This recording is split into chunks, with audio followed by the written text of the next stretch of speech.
What keeps you motivated in your business? When I was younger, building my career, candidly, the thing that drove me was making a living, money. I reached a certain point in life where I could basically choose my career, do what I wanted to do within some limits, right? I'm not going to be an astronaut this late in life. But the work that we do assisting entrepreneurs, founders, owners increase the enterprise value of their company ties back to a childhood experience. My mom grew up rough, and my mom and my aunt started a business before I was born. So for the first 20 years of my life, my mother was an entrepreneur. She owned and operated a hair salon, and it was a rather large facility. There were a dozen chairs. I don't go to hair salons anymore.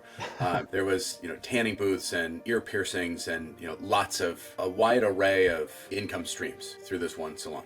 At the end of the 20-year run, their lease was expiring and they just let it go. They sold the equipment in the salon, locked up the doors, and my mother then became a real estate agent. What I know today that I didn't know then, I was 15 then, and what she didn't know is that she could have sold that company somewhere between $500,000 and $1 million. Now that's a big range, but she could have sold it for something. And the work that we do, that I do today, helps owners turn their career, their job, their livelihood into an asset, and takes the value of that asset potentially from $500,000 to $1 million. Increases the enterprise value of that asset. My mom didn't know any better. Looking back on this, I actually feel sadness and anger. She devoted more than 2 decades of her life into this work and did not get to receive the value. And I'm sad for her. I just can't allow that to ever happen to anyone that I love. And the challenge here is, Brett, that I love a lot of people.